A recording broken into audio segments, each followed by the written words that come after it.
Hello dear students, कैसे हैं आप सब। आई होप आप सब बहुत अच्छे होंगे। तो आज का जो है हमारा टॉपिक वो काफी इंपॉर्टेंट टॉपिक है अगर ग्रामर के हिसाब से देखा जाए तो। That is tenses. टेंसेस जो होते हैं उनको हम कोशिश करेंगे कि एक ही वीडियो के अंदर जो है कंप्लीटली कवर कर ले और साथ ही साथ में एक इजी तरीके से इस चीज को समझते हैं कि एक्चुअल में टेंस होते क्या है। टेंसेज इंपॉर्टेंट है क्योंकि हमारे active voice, passive voice, narrations, subject verb agreement, ये सब कुछ किस पर डिपेंड करते हैं? टेंस पर डिपेंड करते हैं। अगर हमें इनके बारे में नॉलेज अच्छे से है तो दैट मीन्स हम सेंटेंस फॉर्मेशंस वगैरह कर सकते हैं। तो let's start. Today's topic is tenses. Tenses जो है वो क्या होते हैं? टाइम्स ऑफ एन एक्शन, कि कोई भी काम जो है वो किस समय में किया गया है उसके बारे में जो बताए हमें, वो क्या होते हैं? हमारे टेंसेज होते हैं। अब थ्री टाइम लाइंस होती हैं।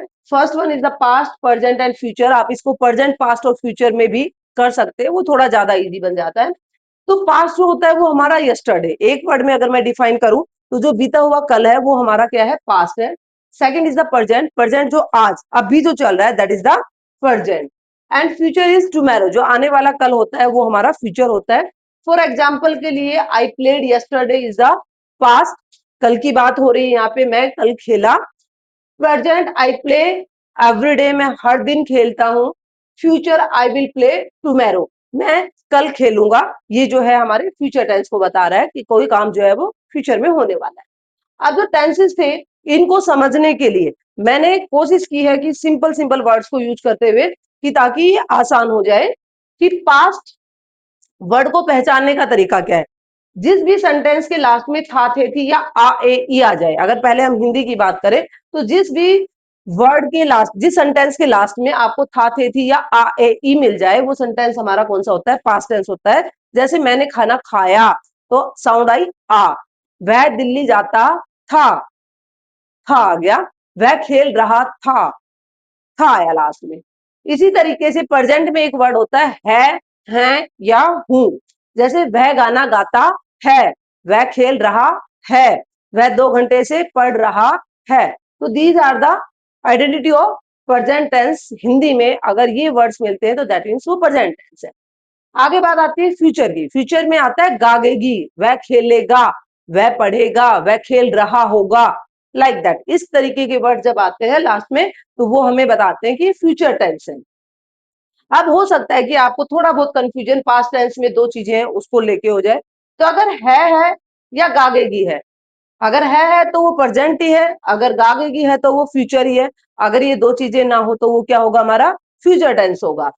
इसी तरीके से हिंदी के अंदर भी जो है एक एक वर्ड थे, ऐसे ही लाइक इंग्लिश में भी हम पहचान सकते हैं इस चीज को कि प्रेजेंट, पास्ट टेंस जो होता है, सॉरी, इसके अंदर हम वर्ब की सेकंड फॉर्म का यूज करते हैं। और प्रेजेंट टेंस जो होता है उसमें वर्ब की फर्स्ट फॉर्म या फिर वर्ब की फिफ्थ फॉर्म का यूज करते हैं। अगर सेकंड फॉर्म दी हो रखी है तो वो क्या होगा? पास्ट टेंस होगा। अगर उसमें फर्स्ट या फिफ्थ का एक बार थोड़ा सा क्लियर कर देती हूँ कि वर्ब की 5 फॉर्म्स होती है। गो, वेंट, गोन, गोइंग और गोज। फर्स्ट, फिफ्थ आपके सामने लिखी हुई है, तो ये कंफ्यूजन हो तो आपका दूर हो जाएगा। वी फिफ्थ का मतलब होता है एक तरीके से वी फर्स्ट प्लस में एस या ईएस। ठीक है। उसके बाद में फ्यूचर के अंदर आपको हमेशा क्या मिलने वाला है? विल, शैल मिलेगा। ये जब हम इसकी टेबल को पढ़ेंगे तो दैट टाइम पे जो है इस चीज को हम क्लियर कर लेंगे। उसके बाद में आती है बात किस चीज की? कि फॉर्म्स ऑफ टेंसेस। कहते हैं कि 3 टेंस होते हैं और उन 3 टेंसेस की 4 4 फॉर्म्स होती है। जैसे हमने एक एक वर्ड से ये पहचाना था कि प्रेजेंट है, ये पास्ट है, ये फ्यूचर है, तो लाइक दैट सेम जो है हम indefinite, continuous, perfect and perfect continuous को भी आइडेंटिफाई कर सकते हैं। अभी फिलहाल के लिए हम इंडेफिनाइट को छोड़ देते हैं। कॉन्टिन्यूअस की बात करें तो कॉन्टिन्यूअस में हमेशा आपको क्या वर्ड मिलेगा? रहा, रही या फिर रहे वर्ड मिलते हैं। अगर इसके साथ में है लग के आता है तो वो प्रेजेंट का कॉन्टिन्यूअस, था लग के आए तो वो पास्ट का कॉन्टिन्यूअस, और गागेगी लग के आए तो फ्यूचर का कॉन्टिन्यूअस हो जाता है। फॉर एग्जाम्पल, वह खेल रहा है इज द प्रेजेंट कॉन्टिन्यूअस, वह खेल रहा था इज द पास्ट कॉन्टिन्यूअस, और वह खेल रहा होगा is the future continuous. Perfect tense जो होता है उसके अंदर हमें क्या मिलेगा? चुका या फिर लिया। चुका या लिया जिसके अंदर आ जाए वो क्या होता है? हमारा परफेक्ट टेंस होता है। पहले हम ये कहा करते थे कि मैं खाना खा चुका हूं, लेकिन जनरली अब हम ऐसे बोलते हैं कि मैंने खाना खा लिया है। सो दैट्स वाई अगर है लग गया है तो प्रेजेंट का परफेक्ट, था लग गया है तो पास्ट का परफेक्ट, और आगे लगेगा तो फ्यूचर का परफेक्ट। आई होप ये क्लियर होगा। वह खेल चुका है या वह खेल लिया है, उसने पाठ याद कर लिया था और वह पाठ याद कर चुका होगा, इज द परफेक्ट टेंस को शो कर रहे हैं। उसके बाद में आता है हमारा परफेक्ट कॉन्टिन्यूअस। परफेक्ट कॉन्टिन्यूअस के अंदर जो है टाइमिंग के साथ में से रहा वर्ड आता है। जैसे वह 2 घंटे से खेल रहा है, is the perfect continuous. Present perfect continuous, वह 2 घंटे से खेल रहा था, is the past perfect continuous. और वह 2 घंटे से खेल रहा होगा, is the future perfect continuous. अब देखिए, कॉन्टिन्यूअस और परफेक्ट कॉन्टिन्यूअस में कंफ्यूज होने की जरूरत नहीं है। एक सिंपल सी बात है, मैंने कहा वह खेल रहा है, तो ये मेरा प्रेजेंट, भाई है ने कहा प्रेजेंट है, रहा ने कहा कॉन्टिन्यूअस है, तो ये प्रेजेंट का कॉन्टिन्यूअस हो गया। जब मैं टाइम दे दूं, वह 2 घंटे से खेल रहा है,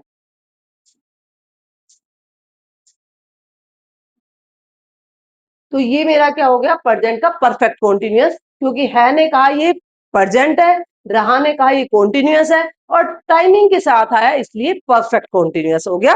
तो आई होप आपको ये चीज समझ में आ गई होगी। इनमें सब में अलग अलग वर्ड्स आते हैं जो ऊपर आए हैं। इसको समझने का सिंपल सा तरीका है, जब हमें इन तीनों वर्ड में से कोई भी ना मिले तो दैट मीन्स वो इंडेफिनेट है। फॉर एग्जाम्पल, वह खेलता है, अब इसमें ना रहा ना चुका ना लिया, है आया है, तो ये क्या हो गया, हमारा प्रेजेंट का कॉन्टिन्यूअस हो गया, सॉरी प्रेजेंट का इंडेफिनेट हो गया।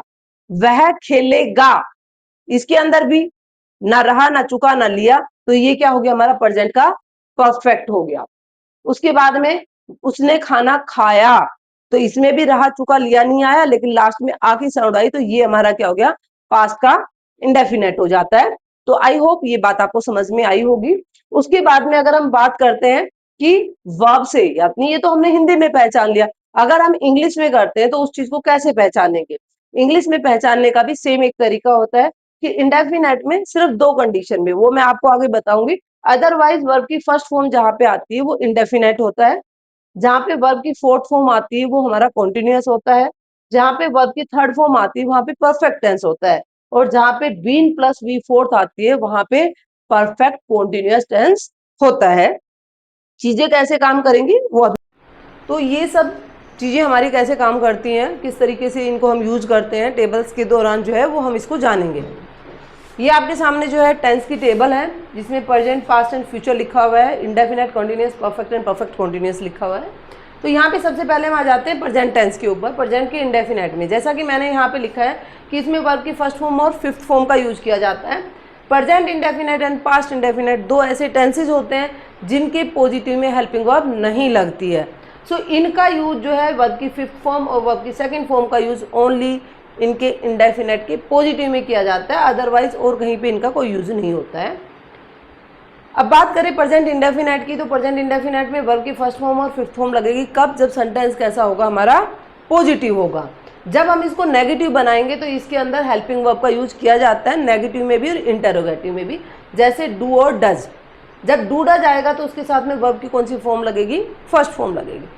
बात करते हैं सेकंड पास्ट टेंस की, तो पास्ट टेंस में जैसे मैंने वहां पे बताया कि वर्ब की सेकंड फॉर्म आती है, तो हमने वर्ब की सेकंड फॉर्म का यूज किया पॉजिटिव सेंटेंस में। लेकिन जब हम इसका नेगेटिव बनाएंगे तो हम डू डज की सेकंड फॉर्म यूज करेंगे, दैट इज डिड। ये यहाँ पे मैंने आपको बताया अभी हुआ है कि जब डिड आएगा तब भी वर्ब की फर्स्ट फॉर्म लगानी है हमें। विल सेल, फ्यूचर में जो है मैंने बताया कि स्टार्टिंग से लेकर आखिर तक आपको विल सेल मिलना ही मिलना है, तो यहाँ पे विल सेल का यूज किया जाता है। और जब विल सेल आता है तो भी हम वर्ब की फर्स्ट फॉर्म का यूज करते हैं। तो जैसा कि मैंने इंडेफिनेट के अंदर बोला था कि वर्ब की फर्स्ट फॉर्म यूज होती है, तो यहाँ पे भी वी फर्स्ट है, यहाँ पे भी वी फर्स्ट है, और यहाँ पे भी वी फर्स्ट का ही यूज किया गया है। सिर्फ इन दो सिनेरियो को अलग से याद रखना है, बाकी सब में वर्ब की फर्स्ट फॉर्म लगती है। सेकंड आता है हमारा कॉन्टिन्यूअस। कॉन्टिन्यूअस में बी की फॉर्म्स लगती हैं। बी की फॉर्म्स यहाँ पे लिखी हुई हैं आपकी कौन कौन सी होती हैं। प्रेजेंट कॉन्टिन्यूअस में इज एम आर का यूज किया जाता है, और पास्ट कॉन्टिन्यूअस में वो सेकंड फॉर्म ले लेता है जो कि वाज वर होता है। फ्यूचर के अंदर हम विल सेल लगाते ही लगाते हैं, और उसके साथ में हम बी की फॉर्म का यूज करते हैं, बी का।